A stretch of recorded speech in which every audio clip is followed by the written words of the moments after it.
Hello and a very warm welcome. If you're in the Northern Hemisphere, or if you're in Europe at the moment, it certainly needs to be warm because it's freezing outside, but a very warm welcome to our latest webinar, which this week is on balancing the pressure of competition whilst meeting the needs of our equine athletes.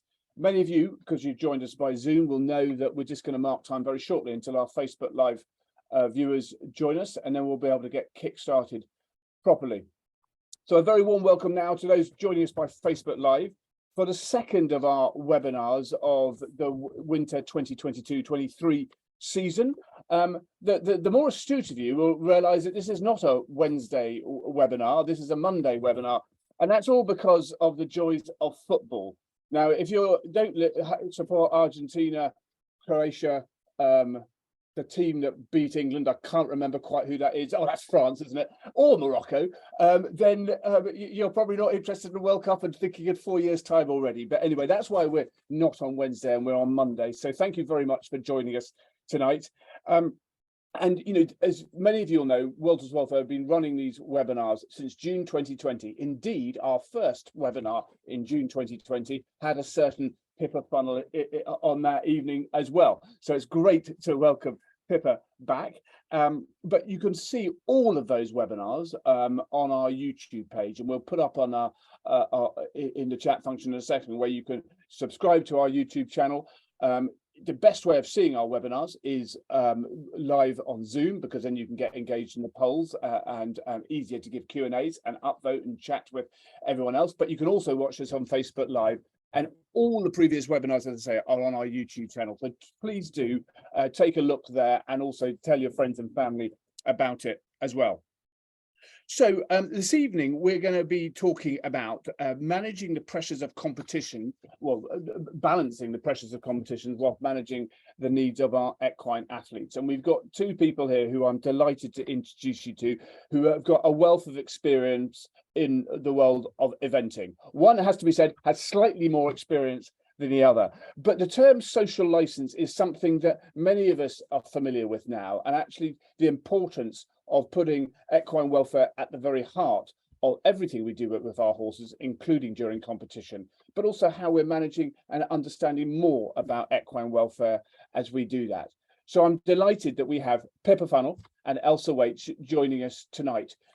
Tonight is a slightly different format. We're not having any presentations. What we've got in the first half is sort of a structured question and answer with Pippa and Ailsa, and that takes us up to about 1/4 hour, and then it's very much over to you. And so if you're joining us on Zoom, please put your questions in the Q&A tab. You can always chat with people on the chat tab, but it's so much easier if you can put your questions in the Q&A tab. And if you're joining us by Facebook Live, then you can put them in the comments function and we will transfer them across to Facebook. If you enjoyed tonight's discussion, do please tell your friends and family about it. And we're running these webinars through the course of the winter. And so if you've got any ideas on future webinars that we might run, then please do send them through to us at education@worldhorsewelfare.org. Our next webinar will be at the start of 2023 on the 4th of January.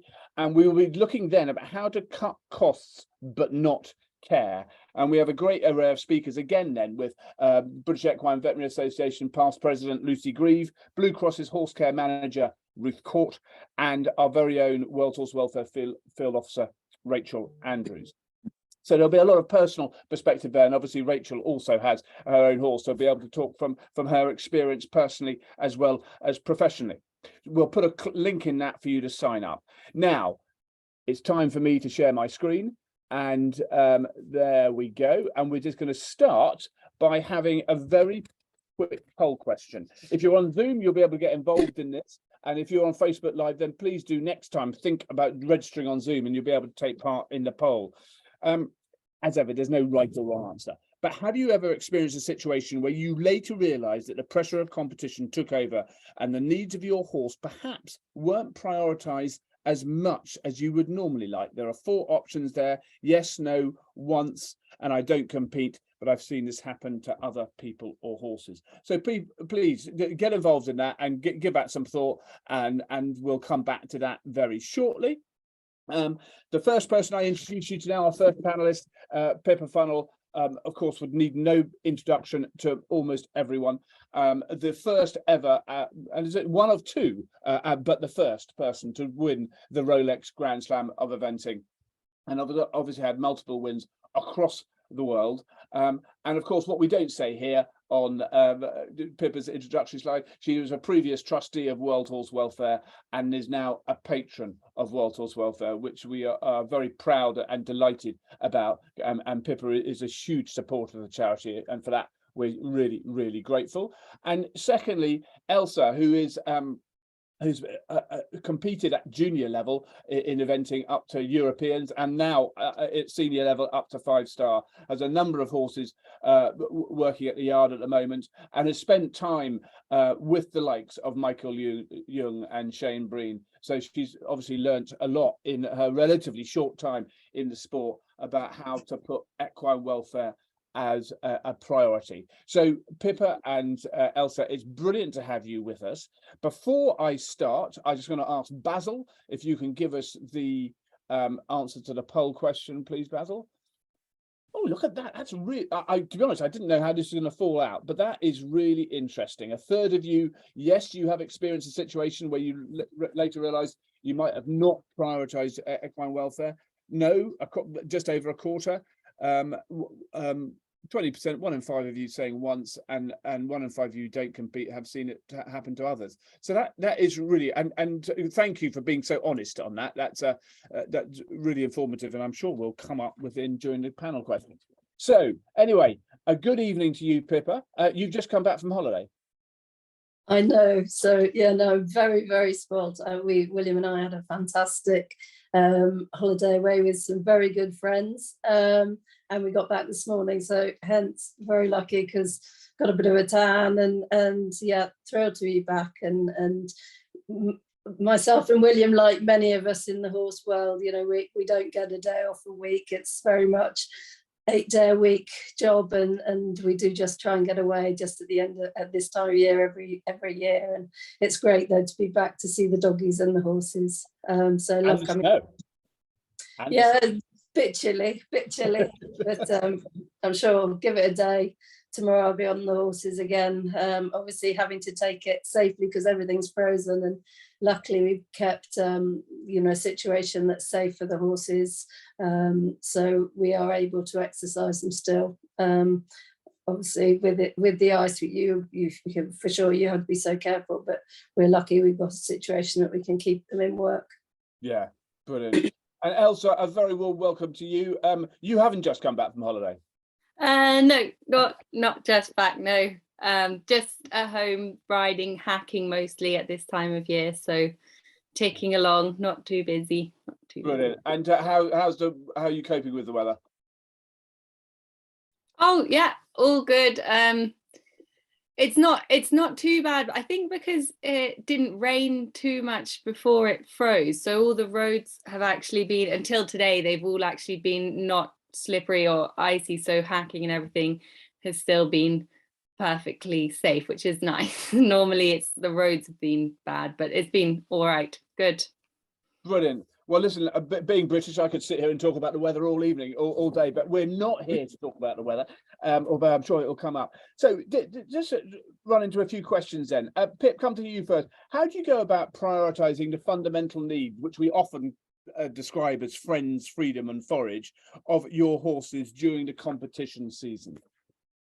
Well, I mean, firstly, I think I definitely want to make a point right from the beginning of this whole webinar that, to me, absolutely, to compete at the top level, and to be honest, in my view, any level, you've got to, in my mind, have a happy horse on side that is very much your companion, and it's about partnership.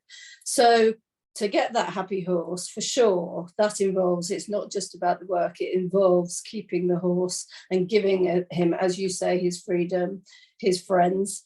And yes, I'm in a lucky position that you know, I have a yard full of horses, not not a massive amount, but so they do get chance. Re-freedom, they go out as much as I can, for sure.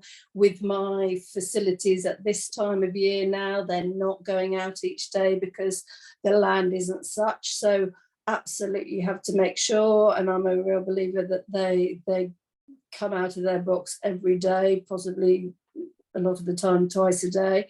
And so, you know, I'm talking about this time of year, but obviously through the season, I give them as much turnout as I can give them. I think we still have to bear in mind these horses are fit, so during the season, with the turnouts, I do wrap them up. They have boots on. They don't go out together. Don't have too large a paddocks, so they're always together. You know, in next door paddocks, so they get that. And then the forage, I think absolutely they're all individual. I feed them accordingly to their needs.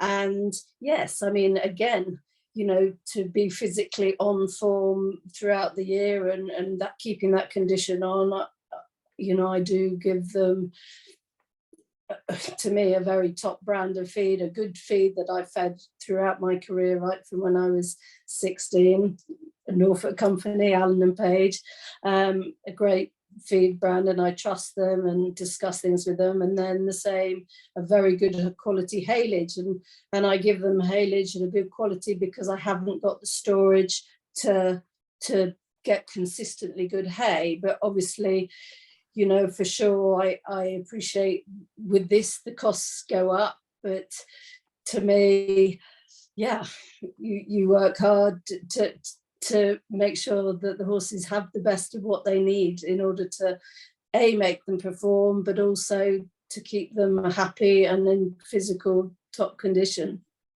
Brilliant, Pip, thank you. Ailsa, Pip talks a lot there about the happy horse. Does that resonate with you, and how do you sort of incorporate the 3 Fs, as some called, into the competition work? Yeah, it absolutely does resonate, and I interestingly, that kind of was underpinning all the things that I have thought about in relation to this, is just that in terms of getting the best out of a horse in competition, that it's essential that the horse is happy and comfortable in that environment and at home. So I think, you know, you can't get the best out of them and they can't really do well if they're not happy. So it's a priority anyway, but it's also really key to them performing. And then sort of similar, I guess I'm a little bit, well, in a sense it can be helpful sometimes having, obviously I've got I'm less experienced and have a smaller yard and less horses, so we're able, at the moment, with the number of horses I have, they can go out every day, which is great. And then in terms of friends as well, they're always by other horses, or and also just because, like Pippa mentioned, they are fit, so I try to put them with horses which they like being in the field next to, so they don't fight or play too much over the fence. And then when they come inside, that they come in with, you know, sometimes they get very attached over the fence and you have them come in at the same time, just so they're always kind of with their friends and in their little groups, so they don't get upset when their friend is taken away and then they're running around the field. So kind of keeping them happy with horses they like, and then they get hay or haylage in the field, and in their stables, sort of at this time of year as well, just trying to make sure they've all gone into the winter with a bit of extra weight and make sure that none of them are too light, so that when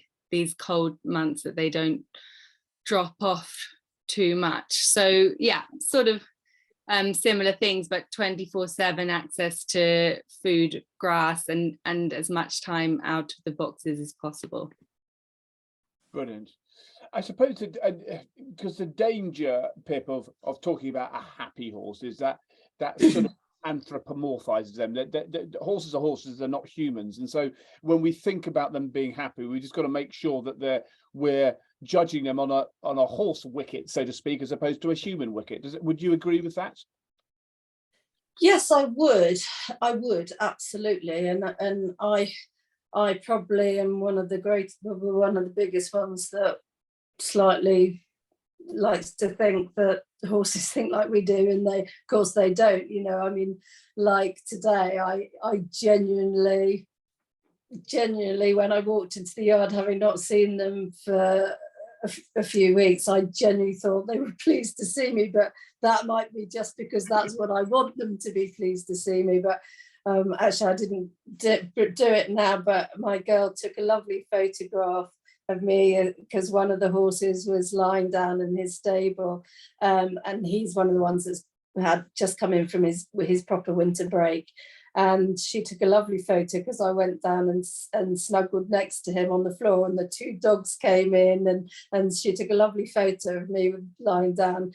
But yes, how can we read, are they happy, are they not happy? But and it's something that breaks my heart, really. I don't want to go into the social licensing, but it breaks my heart when I just feel all I want is my horses to be happy, and I would like to think they are happy from the body language you get. When you spent your whole life day in, day out with these horses, to me, I've got it very, very, very wrong if the messages I'm getting from them isn't that they're content. Do you know what maybe content is a better word than happy, I don't know, but I'm a real believer that the horses, why should they try for you, and why should they do the things they ask if you mistreat them? And absolutely, the whole situation of how I mantra and how I deal with them, it's so much about routine, consistent routine, and I think they're happy within that, and being consistent with them, and I think they get confidence, and it's important. I think they really like that routine. I must be very careful, really, because I can easily, me, I can go off on tangents and then go I want you to hold that, because we are definitely going to come back, and indeed one of the first question we've had is, how do we tell if a horse is happy or unhappy? Sometimes I think it's probably easier to identify when they're not happy or content, but we'll come back to that. Ailsa, we always talk about people being individuals, and we increasingly talk about horses being individual. I remember, within the 15 that you have on your yard, how much differences you identify in different horses, that you need to manage them differently to be able to sort of meet their physical and welfare needs. How much do you think is individual to each horse? I think without wanting to say they are like people as well, they are. I think they definitely are, in the sense of every person is different, and every horse is different, and so I think they are completely individual, and what one horse is okay with, another horse isn't. And I think that's why you get to know them, and you need to have really the same people who know the horse well, dealing with them every day and understanding what different horses do like and don't like, because it goes from what food they like, to where they like to stand in the lorry, to what field they like to go in, to how long they like to go in the field, and that's kind of nature and nurture. I think they have their own natural likes and dislikes, and then also, for example, if a horse has come out of a racing yard into an eventing yard, and it's not been in the field a lot, and then it might be at the start just unrelaxed for staying out for too long, so you introduce it gradually. And I think they do communicate quite clearly you know, when they're happy or not. So you just got to listen to and watch each horse, and then you get a good idea, trying different things, what keeps them happy. I would just like to add to that, absolutely, with the turnout situation, because I know a lot of people go on about how it's so important that horses are out sort of a lot of the time, but I think I find absolutely agree with Ailsa that you know, I've got horses a year, exactly that, they're individual, and you put horses out and literally you have to keep an eye out the whole time. Luckily my fields, you know, I can see from the school and things, but some of them really do want to come in after an hour. They just don't want to get, and then they get quite, you know, particularly in the summer, they can get quite wound and distressed, and we pull them in, and so they aren't all the same. They don't all want to be outside for long hours. So I absolutely agree with what Ailsa says there. And they are, as Ailsa said, just so different in their personalities. So, putting it out, do you find some that don't particularly like the stable and much prefer to be out? I think probably with the younger horses, I think you know, we try to get them out a bit more. But I think again, it's certain amount is routine and what they're used to. I mean, you know, I don't know. I mean, when you look around, you know, the barracks or St John's Wood and things, and horses that really don't go out in the field, and yes, you could think, oh, those poor horses or whatever, but actually who knows whether they're happy or not, but do they look content? And to me, I would agree absolutely.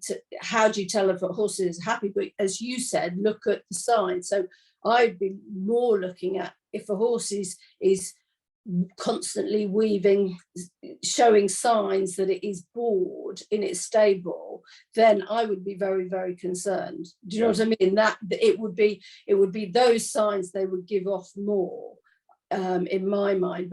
But I do think what is absolutely essential, if you haven't got the land and you can't get them out a lot, I think it's absolutely essential they keep coming out of their stable and they are well exercised. Yeah. So I absolutely am a stickler for that. I work, you know, my horses would never, unless there's an injury involved, they would never ever stand in the stable without coming out of their box. They are all of them. And I think that's one of the wonderful things about eventing, is the variety of work these horses get. So they're not, you know, and it's one of my things I'm the greatest believer in. My horses do, people would be surprised how little time they spend in an arena. Yeah. No, absolutely.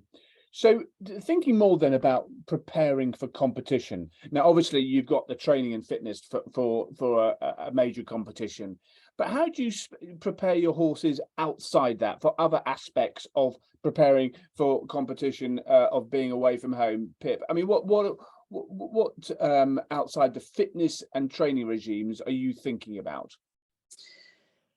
Well, I mean, I think, are you talking about once you get to the competitions? No, I'm thinking you're in 2 weeks' time, you're going to Badminton, or you're going to Kentucky, or you're going to, and so you've got a big competition coming up, and obviously you're planning for fitness and everything, and you're just ticking over by then, of course. But how do you get them? How do you prepare for all the other aspects of going to competition? I think absolutely one of the key things when you go into these competitions is you want that horse at his pinnacle. You want him on tip-top form, feeling his best to go out and go and do his job. And to me, by that, so I would think I'm not going to leave a stone unturned in the horse's preparation. And I think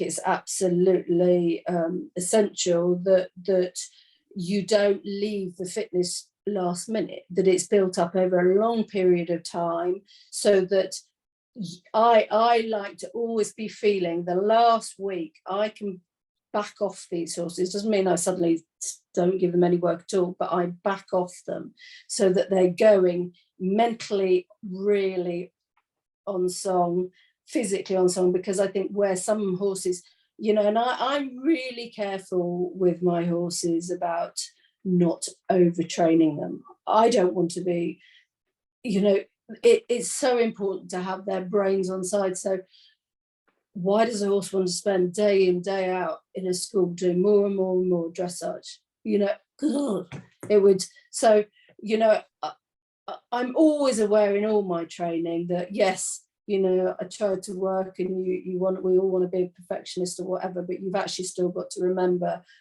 and that is half the art, where do I stop with the horse sort of thing, at what stage, even though you might think, actually, it's not doing that canter halt or canter walk transition as well as I want, but there comes a point that you can't just keep going on and on. So, and that's horsemanship, sensing that point. But definitely for those big competitions, I back off them so that I feel absolutely, and then for sure that will help with the traveling, particularly if they've got a long journey. You know, I had two horses that went to Kentucky this year, and yes, for sure, you know, it's a flight, and some people might say, oh, that's tough putting these horses on planes, but my argument would slightly be, well, it's actually probably easier for them on a plane than being on a lorry. But those horses, I know, for them to go and compete in another country, if you're putting horses that are a bit underpowered, been a bit overworked, and they're a bit run up going onto that plane, they're not going to come out in tip-top condition. So to me, mentally and physically, it's about getting that right, so that, and then they're less likely to be affected by any sort of travel sickness, because you're putting absolutely a healthy horse, you know, into that competition. But that is definitely where I think if you hear of it going wrong, sometimes that's because people have either got behind or haven't done enough of the fitness. They suddenly get a panic on and do too much work in the last sort of 10 days, and then so that's, to me, is key.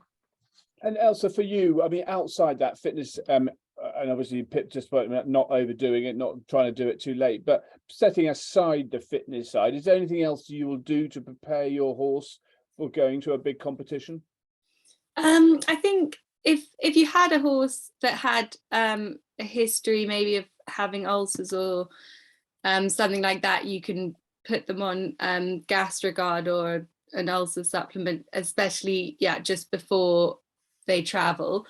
But other than that, I think a big part of it is trying to keep things as much the same as possible, because like they do like to have routines, and you've worked out already over time what suits them the best. So you want everything to be as much the same as possible. And then I think exactly like Pippa said, you want them to be fit early enough, so then they have an easy day the day or week before, so they aren't traveling tired. And then, you know, if you're leaving at lunch or in the afternoon, definitely want to get them out the stable again, so that they've moved around before they're in the lorry. And then whilst they're in the lorry, or I haven't put mine ever on a plane because I haven't done that yet.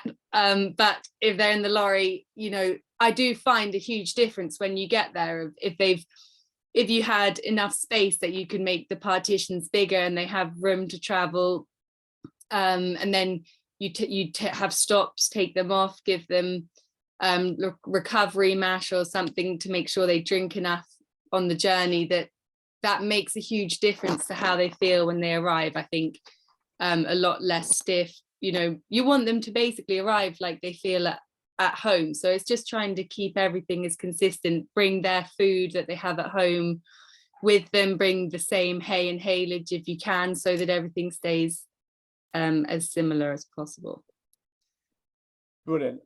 I should say you're beginning to get to Q&As into the Zoom function, so brilliant. But do remember, if there's a question there you like, then do upvote it, and we'll bring it to the top. And I have to say, we've got a wonderful selection of people from different. We got from all over the UK, including the Isles of Scilly, I think I saw, and far north of Scotland, from Ireland, from France, from Portugal, from also Ireland again, and France, Finland. I think I saw Alabama, USA, Austria, Sweden. So it's like the football World Cups come to us. It's marvelous. So listen, it's great to have you on. So please do get your questions into the Q&A. Upvote the ones if you like them. Now, Pip, Ailsa sort of preempted me on my next question, which shows that I'm being slow, about the whole transport of horses, and Ailsa just talked a number of sort of ways of making that as stress-free as possible. Is there anything else you do to make the transport element of getting to competitions as stress-free as possible? Well, I think one of the main things, because of where we live, we're obviously near the biggest car park in the UK, which is obviously the M25. So I would far rather get up earlier than be stuck from the horse's point of view in long traffic jams. And the same if okay, I haven't travelled abroad so much since Brexit, but in the days when we travelled abroad, absolutely the main travelling is done, you know, when the traffic is off the road. So it's not very sociable hours for us as drivers, but I think it gives the horses a far better run than stopping and starting. I mean, for sure, I mean, absolutely, it's essential that you're aware of the temperature conditions, you know, obviously weather dependent. I mean, I would far rather have plenty of ventilation. If it's cold, I'd rather have plenty of ventilation and rug them up more in the lorry. And likewise, yes, I'm spoiled now because I've got a lorry which is a beautiful lorry for the horses, with plenty of room, plenty of headroom, plenty of circulation. I've got good fans, so that is a luxury that obviously I've worked hard to get lorries like that. But even in the days when I had a trailer and my junior horse, you know, it was all about, and same thing. I actually like them to have a bit of hay, and they're regularly watered, again, you know, depending on the distance that you're traveling. If when we went abroad, they would, providing it was a safe sort of place and you could find a safe place, they might come out for a walk. I think it's always to be, I mean, I've been lucky that when I've had the long distance journeys, I've always put myself in a situation that if for any reason there is a hold up, that you have contact numbers and that can find you stabling en route, so that horses aren't on lorries for long periods of time. But really, you know, when they say traveling is stressful, I mean, again, I don't say the horses are happy and love traveling, but again, like you put the words in my mouth about reading if they don't want to go on a lorry, and I can assure you every single one of my horses comes out, and when they see that ramp come, well, you can see when they're intelligent when their sort of smart clothes are put on, traveling rugs and things, they tow us up the ramps of the lorry, and so I don't read necessarily that means they're happy, but I certainly don't read it as a negative thing that they're not wanting to load. So I don't think it's a negative experience for them. But the other thing I also absolutely am aware of is that, you know, I'd like to call myself a good driver, but the same thing, my girl who helps me with the driving, you know, you still got to drive the vehicle according to it having horses in it and keeping your distance, so, you know, you make it as smooth a ride as possible for the horses. Brilliant. Ailsa, any other, that was wonderful, Pip. Thank you very much. Any other thoughts just on the travelling to sort of remove as much of stress as we can? The only thing that I found is just, if you have a lorry and you have any extra space, I do think I learned it from the German man I worked for, and he used to have a couple of horses that would get sore, almost just a little bit of tension, I think, holding themselves still on the lorry, and he would take out 1 or 2 partitions so they had a big space, like mares and foals and travelled with. And if you do ever have the luxury to make that big space for them, I think that they just can stand a little bit more how they would naturally like to stand, and they can be a lot more supple than when they come off the lorry. So I think that's really helpful. And then also just the odd horse sometimes doesn't like to be maybe by the back wall, or doesn't like being by the ramp because it likes to stand with its legs a bit wider at the back. So I think just again, you know, the horses will let you know if they don't like being by the ramp. They might just be unsteady in the back, and you can just move them around and see where they travel best. The other thing I'm just might just quick. Oh God, now I was going to get lost. What was I going to say? Sorry. Well, firstly, I was going to say sometimes again about, you see horses being tied up outside the lorries at competitions, which sometimes looks much nicer for the horses, but there's still that element that you often see accidents that happen from that point of view. So that's something I tend not to, but then I tend to try and make sure that the horses have plenty of head down and grass as soon as they arrive at competition, because sometimes, if you know, obviously from traveling they can't get their heads down, so I think it's important to let them get their heads down rather than pull them straight out the lorry and get on and go. I think it's nice for them just to blow their noses and have a munch of grass. And the other thing, and I know Ailsa picked on it earlier, but the only experience where I found, and I think where you have to just be a little bit aware, is my horses are used to obviously being in company. There's normally 3 or 4 of them, which is absolutely fine. But where I've slightly had to, if I've ever had to be, and I try to avoid the situations, if you take 2. Because if you take 1 on its own, I find 1 on their own is absolutely fine. But if you take 2 and then you leave 1, then they can just get, not naughty, but you can tell that they just get a little bit more stressed. Whereas 3 or 4 of them, and 1, they come in and out, and that's fine. And the other thing, I always think it's important with the younger horses that they have good experiences, and that's something that you have to slightly deal with young horses. And I think when I talk with my Billy stud hat on, obviously my operation is different from my husband's, but with the young horses we try and get them, you know, as 4 and 5-year-olds, they go to very local venues, so they get familiar with not travelling far, and actually often it's just literally back from where William's based to here, that they get used to standing on the lorry. Because young horses, some of their issue, they have to learn to be patient, and they do learn to be patient, and they do learn to relax, but again, that needs to be done in a very stress-free way. Do you know what I mean?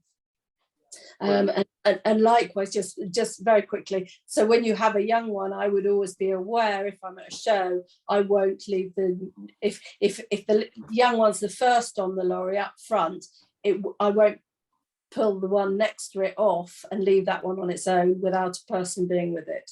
Yeah. All those little things are very important, I think. Wonderful. Listen, the 2 of you, that's brilliant. It's such an important part of the whole sort of setup is that travel. Pip, in your experience, I mean, when you're away, is there still, I mean, obviously a huge amount of improvements have been made, But when you're away, are there further improvements that you think competition venues and places where you're staying for a few days can make to better meet the welfare needs of your horses? Listen, I think many places you stay away are exceptional. The facilities are exceptional that we get, and the stabling is exceptional. But I would say there still are a few places that, to me, the stables, I think, aren't. They could be bigger and they could be cleaner, if I'm honest with you. You know, some of these portable stables, a lot of fabulous. Badminton, well, obviously Badminton have the permanent stables and they're amazing size, but Burley are fantastic. So most of them are very good, but there's certainly a few. The other thing, I think the key thing too that we often find we have to bang on about is obviously when the conditions are firmer and things is yes, you know, they do all they can to improve the ground on the cross country. And then I'm a great believer, if you're really not happy enough with the ground for that particular horse, then, you know, don't run it, basically. You know, everyone, like we've been saying about individual horses, some like to be on top of the ground, some like it a bit softer. So I think that's key. But I think one thing that really needs to be addressed, and again, it's not all venues, but sometimes there needs to be more done with the warm-up areas, because actually there's certainly been some events that they might work on the actual dressage arenas or the show jumping ring, but actually often more time is spent in the warm-up than, you know, you'll be 35 minutes, 30 minutes, or even up to 45 minutes in a dressage warm-up area, and then 6 minutes in the ring. Do you know what I mean? So I think I'm not saying, I'm not pointing my finger at all at many events, but that needs to always be looked into as much. But I think the key thing is the whole time that all the time the sport needs to be looking at ways we can improve things. So yeah, I mean, one little, I won't be too long, but the other thing, one thing I loved during COVID, the positive thing that came out of COVID when we finally got going, the stringent rules about only having 6-7 people in the warm-up for the cross country, the warm-up for the show jumping and the cross country, it made people, for some reason, it just really worked. And the one thing that drives me mad, and I think for sure it frustrates me for the horse's point of view, is that you get these situations where you go down for your time and the 20-30 horses in front of you, and for some reason during COVID it just really worked. And I'm not blaming the organisers at all, I'm probably blaming competitors more than any for that to be happening. Yeah, okay. So it's hanging around, for horses hanging around unnecessarily waiting. Yeah, brilliant. Ailsa, I mentioned social license. I think Pip mentioned social license earlier. I mean, obviously, we're talking about sort of public acceptance of what we do with our horses, and their involvement in this case with their involvement in sport. We could talk about this all evening as well. But what do you think are the one or two most important things that horse sport does need to do to ensure that it has a secure future? I think that's a really current and important question at the moment. I think there are being some changes. You know, we're definitely seeing quite a lot of changes already, and there are lots of great things in place. But I think that, you know, things do need to keep evolving and changing so that their welfare is a priority.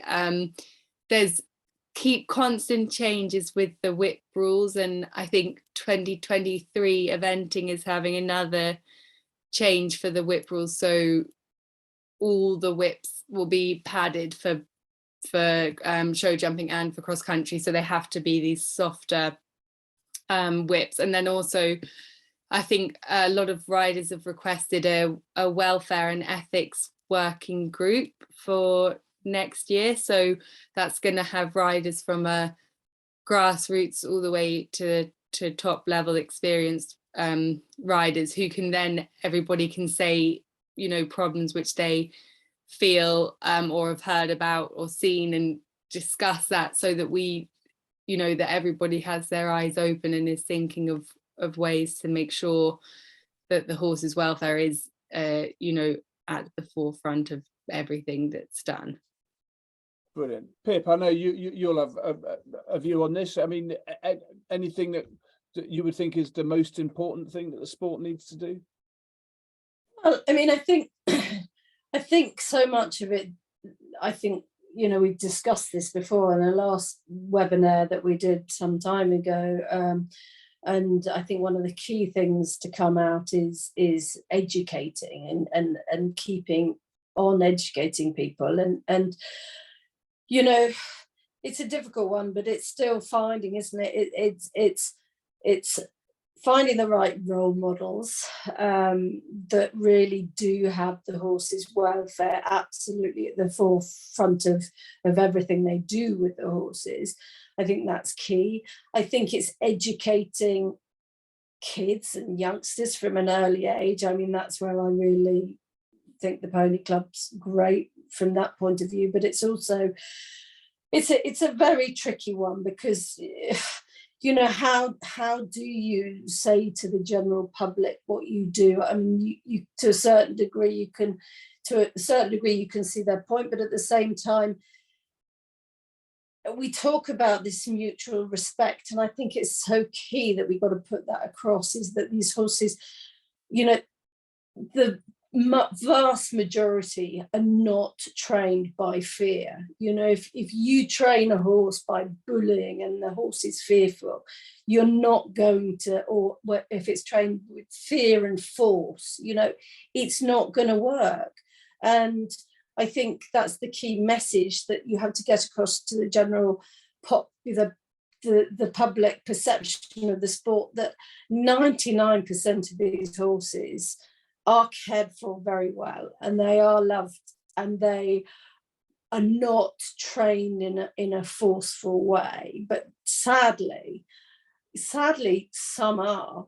And to me, I really feel that when we say educating, I think we need to educate people when they, you know, they might be young, they might be a bit naive, and I'm the first to say, you know, if I see something, I might just say, listen, you know, that's just wasn't quite the right thing. You may be overreacted to the situation there.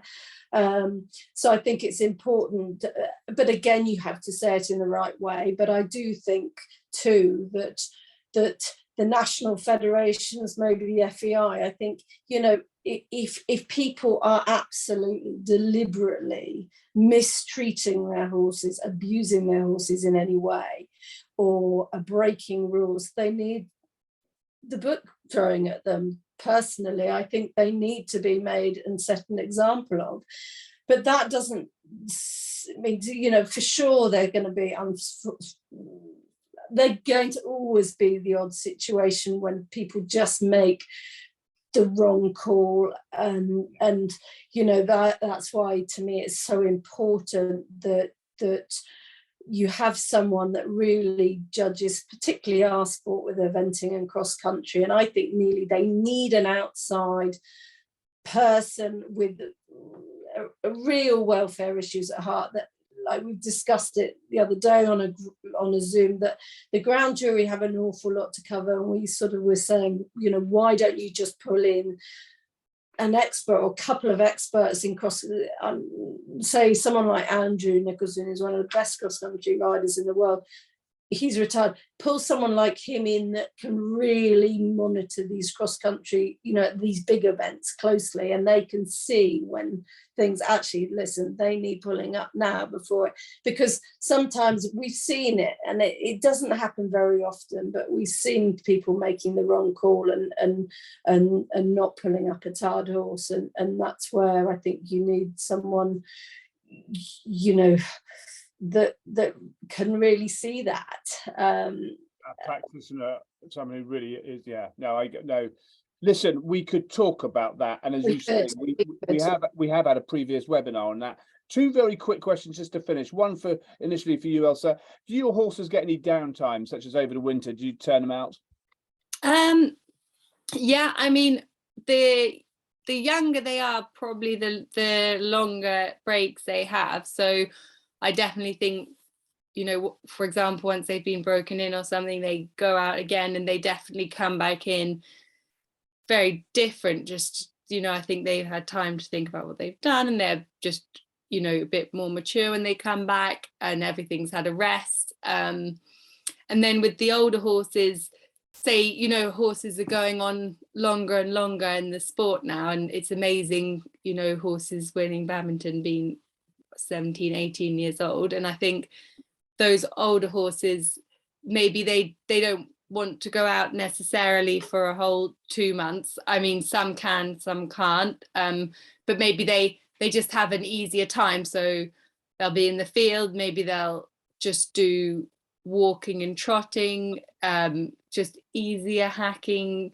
just a definite change in routine, so they get to rest and recover, but that they keep their main structure quite strong, so they don't lose all their muscle and then have to build it up again. Sort of the same with people. I was listening to a Paula Radcliffe podcast, who won all the marathons, and she said the older she got, she just had to start taking a little bit less time off to just keep things ticking over. So yeah, that's what I do. Excellent. And Pip, what advice would you give someone who is struggling to balance the needs of their horse with the pressure of competition? Well, I think they've absolutely got to. You know, that it has to be at the forefront. You know, they mustn't, you know, put the competition first. They've got to put the horse first and the needs of the horse first in order. And I think, if I'm honest, I think the people that maybe struggle to get that balance is sometimes the guys that try and event or try and do too many horses and don't have sufficient backup team. You know, corners, to me, corners can't be cut, whether we're talking about the fitness side or the management side, you know, the routine of the horses coming in and out. I mean, you know, just turning horses in and out takes time, doesn't it? Because you've still got, it all takes time. So to me, you know, I think it's important to get that balance. If they're unsure, then they need to get some advice, and that, because it absolutely has to be the priority. It really does. And as I said, I think sometimes the worry is people end up having numbers, and there's nothing wrong with having numbers. There's no problem in having numbers, but you've got to have a sufficient and a very good backup team to be able to manage those numbers absolutely how they need to be, in that every I is dotted and every T is crossed. Brilliant. Love it. Thank you very much. So listen, we better get on to these questions because we have got a whole heap of them to get through. So Frances has asked the first question, and she's talking about grazing horses, and she says, what have you used, or what do you think of the track system, which very basically means you can run horses around the perimeter of a field on a track with hay, water and supplements distributed at different points along to ensure the horses are motivated to keep moving. This is a system that has been used a lot with managing the horse's weight. So for good doers, this is a good way of ensuring that they're moving a lot whilst grazing. Ailsa, have you used different systems to graze horses, or are you generally just putting them out in the field? It's an interesting question, just because I haven't heard of doing that before, but I definitely, if I have a particular horse I see in one field, it just stands by the gate, or maybe the field's not big enough and it doesn't really move, I would definitely change it into one where it might walk around. You know, I'd much rather see them walking around a bit, eating again. So in principle, it does sound like it would be pretty useful, especially if you had an overweight horse who you wanted to keep moving and the ground in the field is all good, then it sounds like a good thing to do. Brilliant. Pip, Danny has asked, what do you think the industry, how do you think the industry can demonstrate to those who think that riding horses is inhumane that they are content to work? You touched on this. Is there more we can do to get people to understand, you know, that the partnership, the relationship that goes with riding our horses?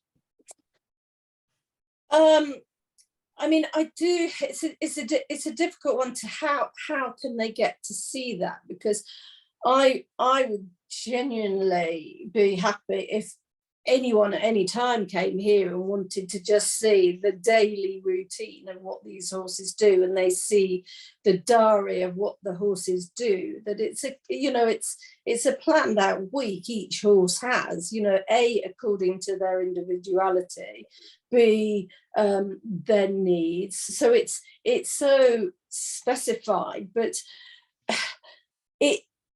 I think, you know, to me, one of our biggest issues that we have to deal with is social media, isn't it? So one, you know, people can take things, I do think people can take things out of context and put them on social media. We all know, you know, you could have a really, just even on holiday, you know, we were having photos and we had such a good time, but one click at the wrong moment, you could make someone look miserable when they're really enjoying themselves. So I think it's taking things, how we put the, you know, not taking things out of context. But I think also we, through social media, I don't know, you know, I'd love to actually open it up to the floor that we could hear their voices, because I think if everyone hopefully listening here to this Zoom is obviously passionate about horses like we are, and it would be something I would be very interested to open it up to the floor and actually have comments to say, where do you guys think we could improve the portrayal of what we do so that the general public see it? Because I'm absolutely an animal lover through and through, whether it's dogs, horses, whether it's any animal. I'm an animal person and I'm an animal lover, and hence, you know, being involved with the charity. But how I also, you know, people watching, I ride at the top of the sport, have done for many years. And I absolutely, again, you know, I've had the odd injury over the years with horses, and I am heartbroken when I get those odd injuries. But I also can say I've had just as many injuries from horses being in fields and things. Do you know what I mean? So there's still that balance. So I mustn't go on because we're big, but you. Do you know where I think the main thing is to try and promote and put the good stuff on, and not just, you know, just those horrible things that are taken it. Yeah. Brilliant. Thank you, Pip. No, that's brilliant. I could listen to you all night. Ailsa, Ali has written, for those of us who are one-horse riders who perhaps have full-time jobs outside of equestrianism, what do you consider to be the most common pitfalls of horse and rider welfare and fitness?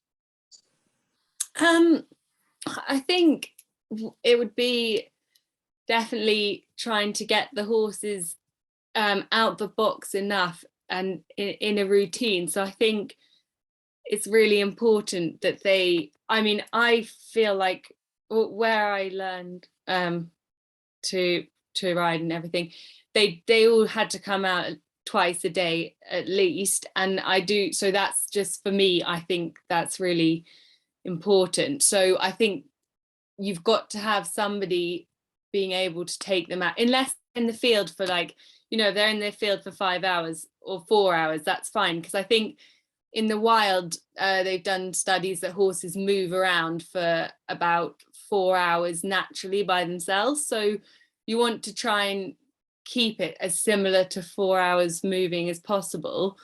So I think just having someone being able to take them out, you know, one time in the morning and one time in the evening, That's in terms of welfare for the horse. And then in terms of fitness, just trying to consistently ride, probably 4-5 times a week if you can, I think.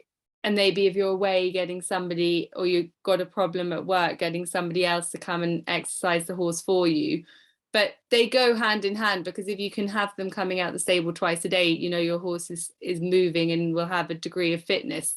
Same with people. If you go out walking, it's much better than sitting on the sofa all day. So I think if you can keep them coming out the stable enough, then that really helps with fitness too. And one thing that we learned from COVID is the fact that, because a lot of, obviously, your horses are kept on yards where there's different owners, and actually you can share a lot of those tasks, can't you? And so it's not just, if you are in full-time employment, then it's somewhat easier in the summer, but in the winter, it is very challenging. Absolutely. And if you can share and get help, that's brilliant. So you basically need to make the ideal routine for your horse, and then if you can't do it, try and get help from somebody else. And in terms of your own fitness, you can go running or walking or go to the gym to make sure you're fit enough. And then you've got to make sure your horse is able to keep moving too, so you're both fit. Thank you for that. I saw William just came in, and I thought this is the perfect question for him. But Fiona has asked Pip, this is a great question. How can we encourage bravery in judging, coaching and competing when horses are clearly lame, or there is too much whip or spur use? As a judge, coach and competitor, when riders become angry, defensive and abusive, how can we turn that into a discussion rather than an accusation? What are we talking? So judging or coaching? Well, yeah, I think let's focus on the judge, because it's asked about all of them, but let's focus on the judging here. Stewarding and in competition stuff. When a horse is clearly lame, or there's too much whip use or spur use, how is it best to manage that, especially when a rider, when approached, will often be angry, defensive, or abusive? I mean, I think, you see, I think absolutely. I think the stewards and things, I don't think it necessarily needs to be immediate penalised, but I think straight away stewards need to say that's that shouldn't be, sort of thing. But I'm all for, I know I mentioned this in a previous webinar about maybe using possibly have some top riders that, again, like I say, the top riders that really put the horses' welfare sort of first, use almost them when they're not competing, if they're there, to slightly get involved with the policing side a little bit, because I think, and I don't have a problem myself, if I see something, whether it's a young rider, I will say, listen, for example, I remember there was a girl that rode really quite quick to a last fence and took a chance, and it was all scary to watch. And I just quietly said to her afterwards, she pulled up, I said, oh, you're patting, you seem pleased with the horse. Oh yeah, I went clear, sort of thing. And I said, well, the way you rode the last fence just looked a little bit chancy. And as I said that, I noticed the horse had its tongue over the bit. So I said, your horse has got its tongue, and maybe that needs addressed. You need to sort out why it's getting its tongue over. And I think we could all get involved more rather than leaving it just to the stewards. I think it doesn't mean to say everyone just picks on everyone, but I think, I absolutely think this is our sport. It's a sport we're passionate about, and I really think we've got to just stand up, that if we see something that we don't like, or don't think it is acceptable, then I think quietly we need to say something, and maybe possibly, coming from someone that's well respected, maybe might have a slightly better, I don't know, but it definitely, for sure, I think common sense too needs to be used, because there are times it's like, I'm not going to go in with the stick rule, but, or the spur rule. I mean, so if a horse doesn't quite react, it's kind of to just one touch with the spur, and to get them in front of you is better than nagging. So it's common sense, and that's where we got to be crystal clear, is that, when that judge or that steward is, they've got to be respected enough that actually, is that just one touch, then the horse reacts and that's fine, or is the rider, abusing that horse? And again, if they are, they need stamping on. And Ali's just said, such a great response. Welfare is the responsibility of everyone who engages with horses. We cannot delegate this to others. Hear to that. Ailsa, I'm not sure you'll be able to have a thought on Chrissy's question, but she's got an endurance and distance sport horse, and overall they're amazing, but she gets competition anxiety and can be quite rude to handle. I've tried many things to mitigate her anxiety response, but I'm interested in what you do with your excitable and competitive horses for safe handling that doesn't make the horse anxiety worse. Do you have a experience in that area? Yeah, I think there can be the odd horse who finds it just a lot more stressful than another. And then I think it comes back to all the basic things like friends, forage, freedom. So if you have another horse that you go to shows with, or you have a teammate who has a horse that your horse knows, and they like to be even if it doesn't know any horses, but to be stabled with horses, so it's calm as possible in the stable, got food all the time, so you can try and help it relax in the stable as much as possible. And then I do find, if they're very anxious, to keep taking them out as much as possible can really help. So just take them out again and again to go grassing, go hand walking, give them a lunge as well to get a bit of energy out. But I think keeping them moving and active can just help them to settle in the environment and kind of get to grips with where they are and get a bit of energy out. So that would usually what I would do, sort of keep going with little trips for grass until they just take a deep breath. And I often find it can take a few shows. Sometimes you'll have a particularly nervous horse, and the first show it's very nervous, and you're going grassing all the time and very nervous, and then a bit better the next show. And then when you keep doing it, then they suddenly just realize, like, once they get to the point where they take a breath, if you keep getting them to that point, then they can just start be used to the whole thing. Keep trying things until they relax. That would be my Brilliant. Thank you for that. But Pip, we've sort of touched on this already, but I think it was the first question in, so I must ask it. How do your horses show you they are happy or unhappy? Well, it's interesting, that last question, because I was going to butt in actually, because and I don't think it's just fluke, because I honestly, I mean, if people know me and know, to me, one of my strengths within the sport is I would say would be my position after the first phase, the dressage. And that really isn't because I spend a lot of time schooling and working on the dressage. That is because, in my mind, the way I train my horses, they are never put on under a lot of stress and pressure.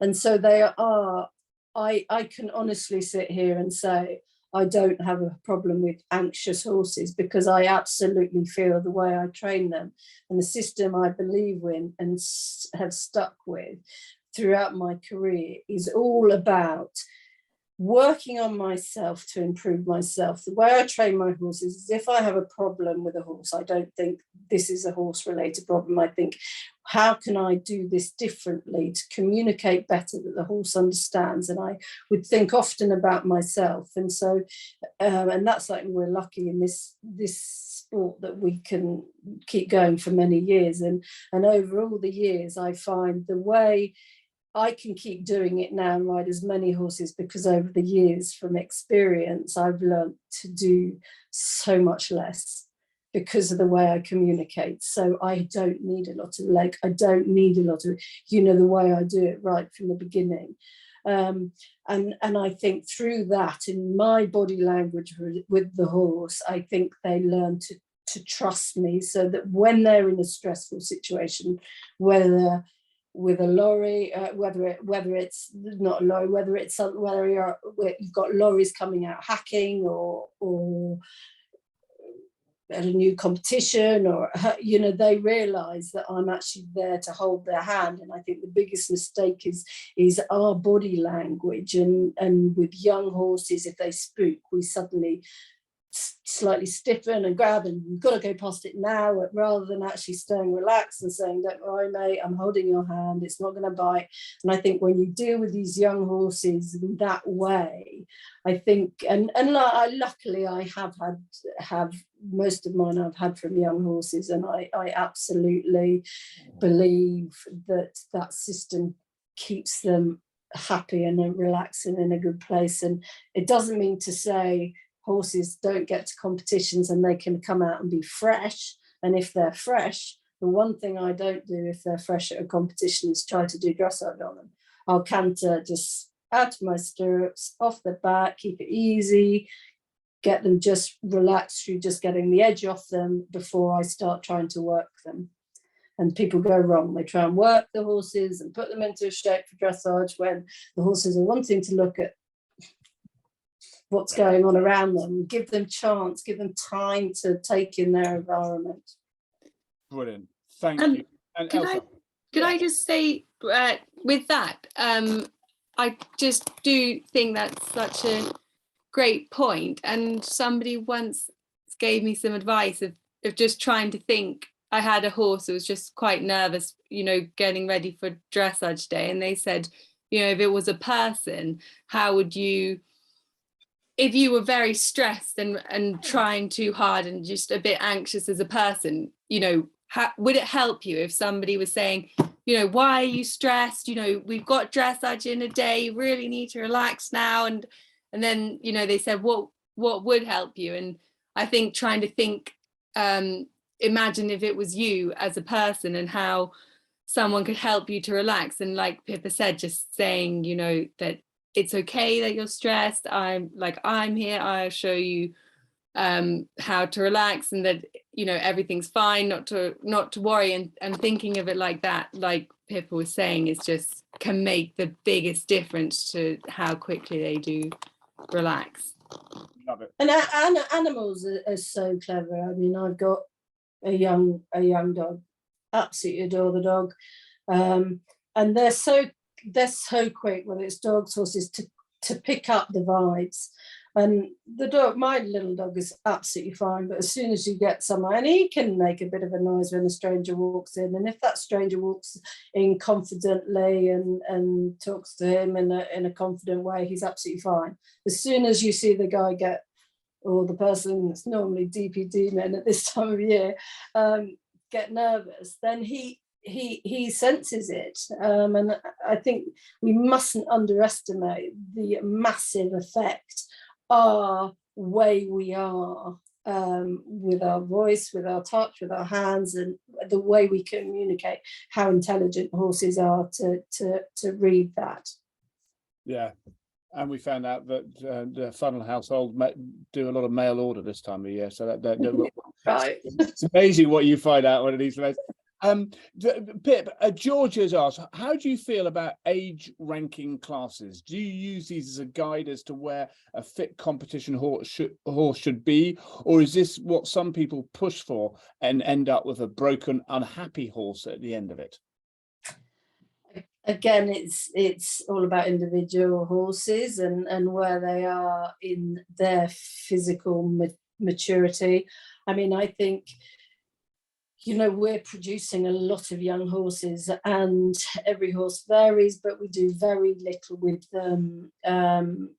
Certainly very little with them at 3-year-olds, just literally breaking. But with the young horse classes, I think absolutely, I think some people go berserk and do far too many, and absolutely, my experience is it's about the longevity, isn't it? And if you do too much too young, and one thing we always promote at the Billy Stud, you know, it's not about going and winning rosettes. You know, that it's about good videos, giving the horses good experience, and not racing round before they're ready to race round. And as I said, every horse is different. But I would say, funnily enough, now I can't remember when I last even evented a 5-year-old. I don't, you know, okay, more recently I haven't had so many young horses eventing, but I definitely think it's something people really have to make sure they are aware of, that young horses are given time to mature and grow. It doesn't mean to say they do nothing and just put in a field, but Yeah, you know, as I said, individual horses, some maybe could do a little bit more, but it's, you know, it's being well aware of. yeah. It's basically it's you need to be ever more careful the younger they are. Yeah. And the same thing with the ground conditions, you know. To me, you know, you certainly don't want to be running a young horse on really firm ground. Yeah, brilliant. So listen, we've still got a mountain of questions to get through. Now, we can't really go yes, no answers, but if we can keep the answers as short as possible, we'll do a series of quick fire questions. So Ailsa, a question from Facebook: how do you make sure you peak your horses for the big events at the right time? I think starting early, long hacking, really big base of fitness, and then get them fit so that you can then give them a little bit of an easier time just before the competition, so they go feeling fresh and well, and don't leave it till the last minute, and maybe allow a couple of gaps in case something goes wrong, they lose a shoe and they miss a week, or the weather's bad. Or Yeah, absolutely brilliant. Pip, Janet has asked, back to your thing about horses being outside the box. She also doesn't like them being tied up outside the box. What do you think of horses being put back in the lorry between phases with their studs still in? I mean, I'll be honest, I mean, mine do. But I don't worry so much, because certainly I should have quickly capped on in the horse belt with it, because I always put plenty of shavings down anyway, because I think that's another thing that we didn't say. I think it's important that they have something on the floor, because not many of them like to wee with nothing, that, you know, weeing straight on rubber. So mine do have quite enough shavings on the floor that, to be honest, I don't think the studs, I think it wouldn't be too much of a problem. And I'm not a crazy one on massive big studs anyway. No. Brilliant. Okay, so you're good with that. Ailsa, Ali's asked, what improvements would you like to see in equestrian and welfare education in the UK? I think, like Pippa was saying earlier, highlighting those kind of iconic and extremely successful people in the sport, like Pippa, who have only got the results they've got by having horses, you know, putting welfare first and having happy horses, really trying for them and wanting to do the job. And, you know, I think highlighting the relationship they have with their horses and how they prioritize welfare. For me, the people, as somebody still learning of people like Pippa and who are really at that level, you know, they've made it very clear to me how important the horses' welfare is, and how important it is to have a happy horse and to work as a team, and I think that's how you become successful. So I think highlighting those inspirational people and how they work with their horses is very helpful. I just also just like to just quickly say that, you know, we have a wonderful opportunity with this social media now, with these webinars and Zooms and things. And also I did a masterclass a few weeks ago in France with Francis Luthak. And one thing that astonishes me, like even from these sort of webinars, is that you never stop learning. So it's very interesting to hear what Ailsa has to say. And when I've done these masterclasses, I come away, and I did it with Franca, but I came away the next day absolutely inspired. And I think it's important we do inspire people, even if it is the lady that sent the question in about just, you know, her horse, you know, she works and she's just got one horse, you know, to inspire those people that even if you just have a horse to hack and have pleasure, you can still improve and set yourself very little goals, you know, whether that be with your riding. Yes, it might be a million miles away to think, oh, you're going to one day compete and do this, that, the other, but actually you could still set yourself little goals that you'll think, oh, actually I did that, or I managed that, and those goals actually have made it easier for my horse. So I think it's important that we can all learn, all of us, and I'm inspired by hearing from other people and what they have to say. Brilliant, thank you, Pip. Nikki's asked quite a challenging question here. Horses having IV treatment post-competition, good because the horse recovers more quickly, or bad in that a horse shouldn't be pushed to the point but it needs IV intervention? I guess we're thinking more about the discipline of. I don't know. Have you ever seen end of eventing course? I mean, clearly in the discipline of endurance, that's sometimes seen. Well, having fluids, are you talking about? Fluids, yeah. I on the whole, no. I personally don't like it, because again, I wouldn't necessarily want that, you know, at the end of a competition, but we have done it.